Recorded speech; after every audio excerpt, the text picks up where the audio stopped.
Alright, welcome to another day of Ether Raids. We're taking on Mazark, and we're gonna try out Golvig again. I think I played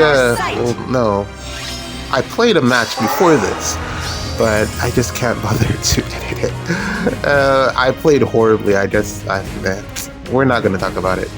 I can probably it was really long, and my brain wasn't working, so I made a bunch of horrible mistakes. So yeah, you're not even gonna get to see that.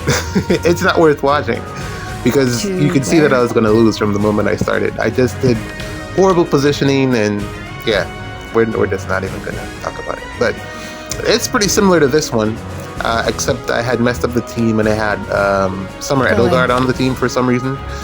But this team is built specifically to have Kagero and Dagger on here, so yeah, that was part of the reason why it didn't work as well.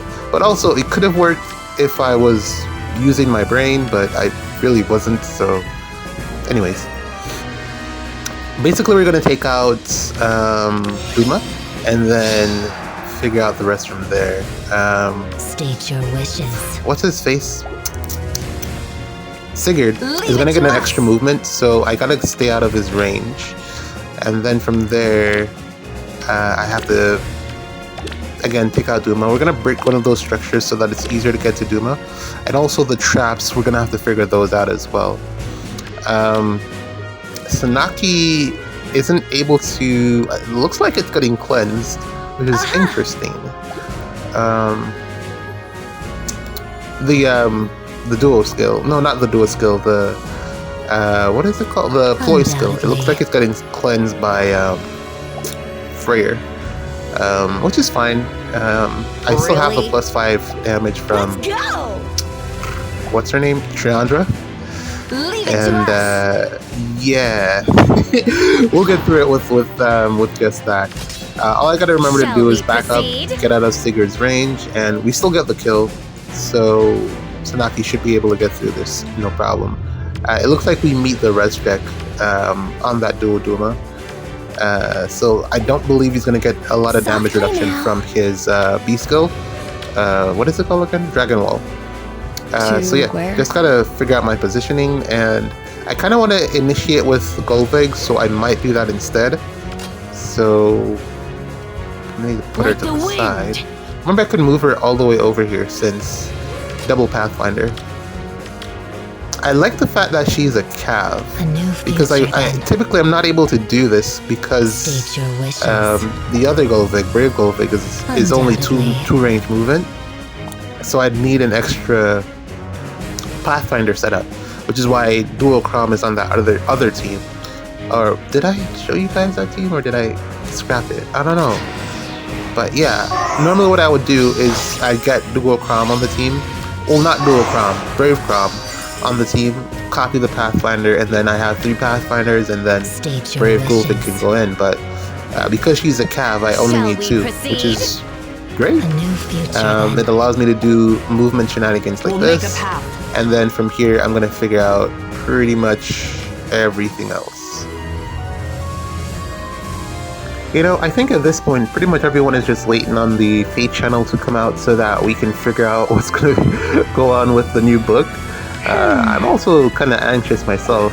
I'm kind of waiting to see if it's something that's going to pretty much counter Brave Golvig. Or, not Brave Golvig, Mythic Golvig, because I think it should be an Anima Mythic.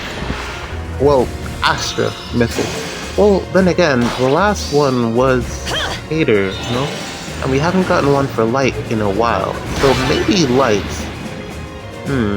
It might be actually a Light Mythic. Because because it was Peony, then is book 5 after Peony? I don't know, but I think it should be, based on the ordering, it should be Ash was, and then for the other book we got Sayer. Yeah, this one should be a Light Mythic. Which is going to be interesting. I don't think we actually need a Light Mythic, in all honesty. I think the Mythics that we have for Light Dark Season are pretty good, so it's going to be interesting to see what they bring out. 1. And I can't disarm that trap because I don't meet the HP requirements. I see. What do I do here? Leave it to us. And I am already getting the free damage. Alright, let me think about this real quick. Hold on. Okay. Alright, I got it. We're gonna duo scale this up. That'll ramp us, or give us a -1 for the lethality. And we should be able to trigger it on Medius here instead of attacking into Sigurd. I do have the option to cancel back onto the trap if I want to.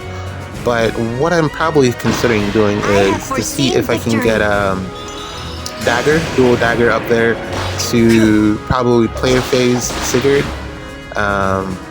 Or I have the option to go in with Sanaki, because Sanaki can also take out Sigurd. And I'm pretty sure that Golvig can also take out Sigurd as well. I'll probably have to use a dance from Triandra though, but I'm pretty sure we can get it done through one of those methods. The other thing is that I'm not sure what ordering to do here because it's too late to back out now.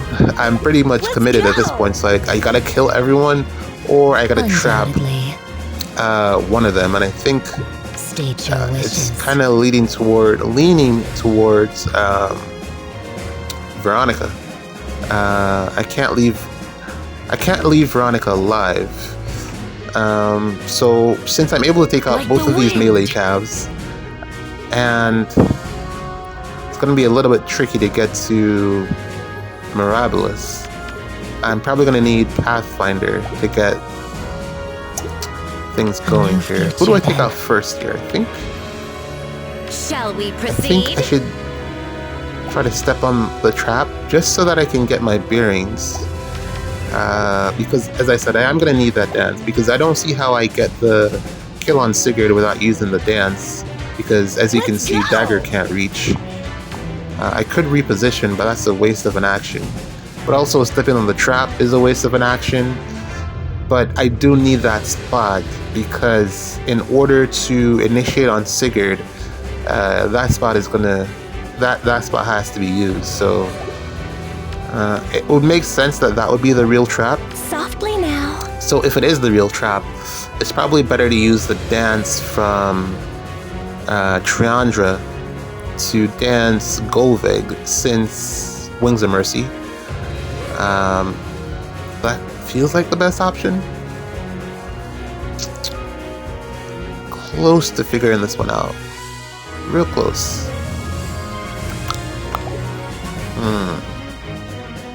Really? I think I'm going to step on this trap just so that I can get the movements here to Sanaki, because what can happen is that Sanaki can take out Freyr and then cancel back one, and then I can use her dual skill to allow her to act again.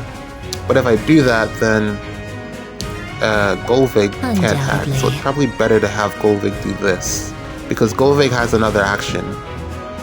So I should probably do this instead. And also, Golvig adds an extra layer of Pathfinder. So this probably makes the most sense. Which means I gotta use a dance here. And then, 1, 2, 3. Golvig will get another action. Sanaki has 2 actions. So I think trapping Veronica should be possible. A new future. Yeah, then. that should do it. So yeah, back to what I was saying. I was saying it should be a light mythic. And it's going to be interesting to see what mechanics they give to that light mythic, because there isn't really much that you need in light season. It's probably going to be something combat oriented. Undoubtedly. Because you really don't need a lot more support options for light season. Light season is like so finely, it's balanced. I'd say Light Season is actually a lot more balanced than Astra Anima. I don't know what's going on in Astra Anima, but Astra Anima doesn't feel balanced anymore. Light Season, when you back when Yoon got her refined, it was kind of not balanced, but we've kind of since fixed that problem with being refined, so everything feels kind of balanced. And plus with Heather, catcher balls may not be that big of a deal anymore. So I don't know what they'll introduce on this new OC. Hopefully it's a guy OC. There's been too many but the women sell, so I guess there's really no reason for them to not make it a woman. But I mean, change it up. Come on. Come on, just change it up at least once. It's still gonna be a unit that people pull on because free OC and Mythic. So I'm pretty sure it'll get some pulls in that regards. And we're pretty much done here. So yeah, hopefully they do that, but they might. I mean, who knows? It's IS. Yeah. There was one other thing that I wanted to bring up. What was it? It was something that I was watching. Loki season 2. Wow, that ending was so good. If you're not a Marvel fan, you probably don't care. But yo, that ending was so good. Like, I was like kind of worried about what direction they were heading in terms of like some of the stuff that they were doing with the Mrs. Marvel, Spider-Man, all of that stuff. But it makes a lot of sense when you tie it into Loki. If you haven't watched it and you enjoy Marvel, definitely give Loki season 2 a big check. Take it off your box. Don't watch it as a single episode. Watch it for the whole thing like a movie. But yeah, GG. See you in the next one.